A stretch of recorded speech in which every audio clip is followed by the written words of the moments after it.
When we got this boat, we decided to inspect the bottom and clean it up, patch it, fix all the rust on the keel. Sue did almost all of this work herself. There was quite a bit of pitting in the keel, and so we took it down to the raw metal, put rust converter on it, some special putty for filling the pitting on the keel, and then a two-part epoxy primer was put over the keel, which was supposedly going to help our bottom paint bond to it. This had an ordinary Pacific blue Antifoul on it, so we went ahead and continued that. At some point I read about the Seajet Bioclean, and we decided we were going to try it as a environmentally friendly product and see how it worked. The alternative was going to be using copper coat, and that was going to be a lot more time and energy, and we were kind of running out of time in terms of getting ready for our trip. Here we see Sue putting on second coat of epoxy primer onto the keel. It's looking really good. And then she'll finish putting the Antifoul over the keel and other semi-bald spots on the boat till we had a good even coating of Antifoul on the boat. The next step was going to be to apply a product called Tie Coat. Quite honestly, Seajet's communication on this product was a little bit off. They didn't have the Tie Coat in stock, supposedly, and they were shipping the silicone, and surprise, surprise, the Tie Coat arrived and the silicone didn't arrive. So anyway, here we are just about ready to put on Tie Coat, and this is our first coat of Tie Coat, and Sue's touching up here and there, and you can see it's a different color. So this is a black Tie Coat paint.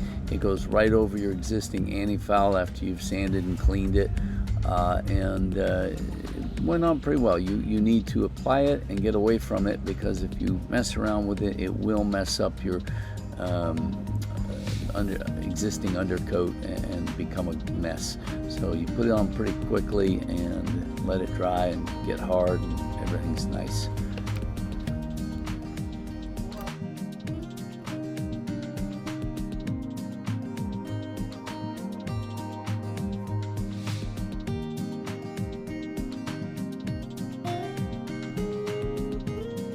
Sue applied 2 full coats of the Tie Coat paint before the silicone finally arrived, which is about a week later. We had to put another coat on so that it would bond properly.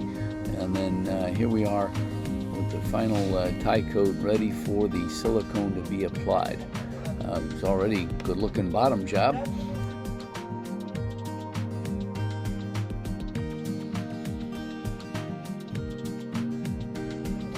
Here we have Sue applying the silicone, and I can't remember how many coats, but quite a few coats. We used 5 full 2.5 liter cans of silicone on the boat.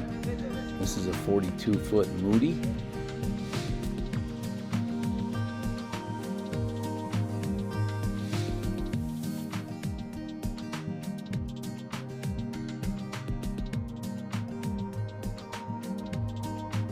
Here we are inspecting the final silicone job. We've reserved paint for where the pads are, and the crew moved them later so that we could paint them.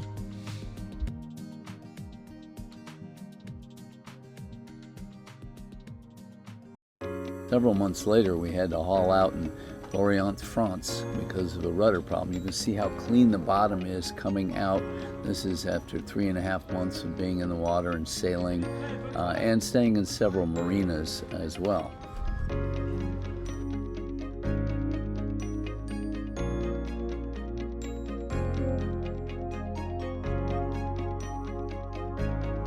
Closer inspection shows some waterline scum. We had a problem with the height of our waterline at the rear on this boat. It looked like it was this way from the factory. But you can see there's a little bit of stuff sticking to the silicone. And what we found is it's just kind of sitting on the surface. You wipe it with a cloth and it comes right off. Whether you're in the water or out, you just touch it and it comes right off. So it hasn't penetrated through the silicone at all.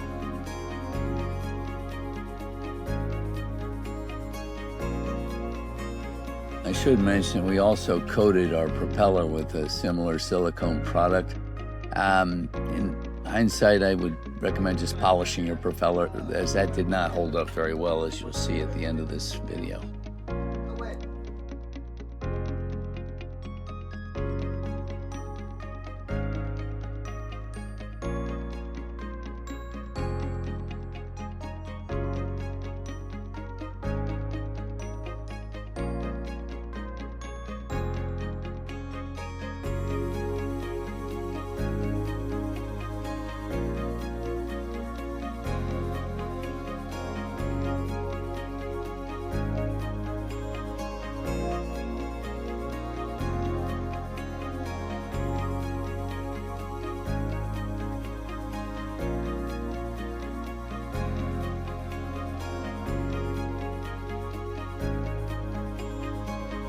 The lifting straps definitely caused a little damage to the silicone coating, and I'm not sure how you get around this. Maybe force them to put plastic sleeves on or soft cloth or something.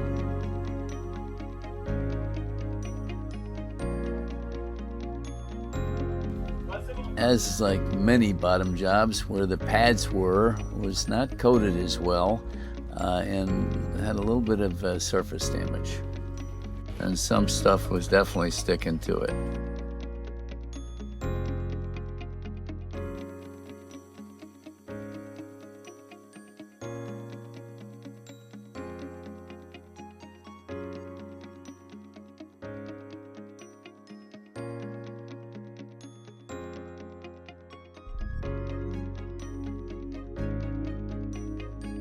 Sue cleaned the boat while I worked on our rudder shoe, which had a problem.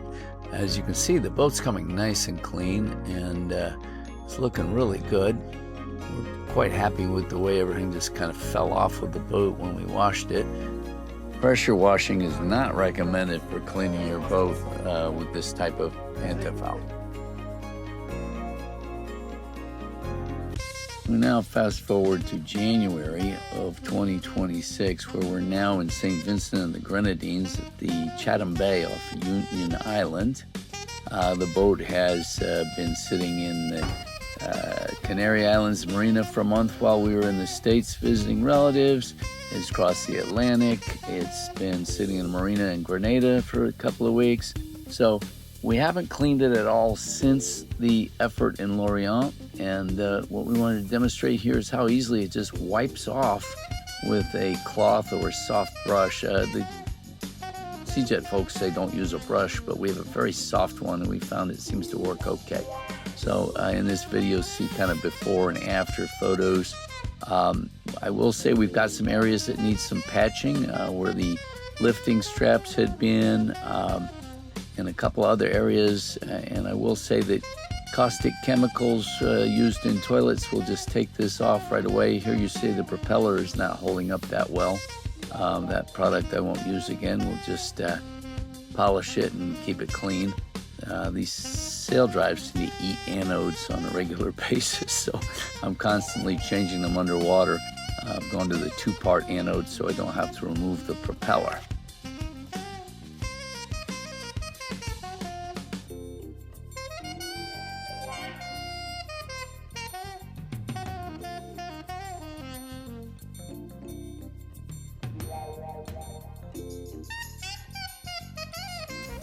Here I am just using a soft glove to wipe off the stuff sitting on the surface. I wouldn't say it's growing in it, it's on it and just kind of sitting there. You see it's coming fairly clean here, and really quite happy with it. We will have to do some touching up. I would say if you owned a boat and you could go out and do this once a month or once every couple months with this product, it would last a very long time.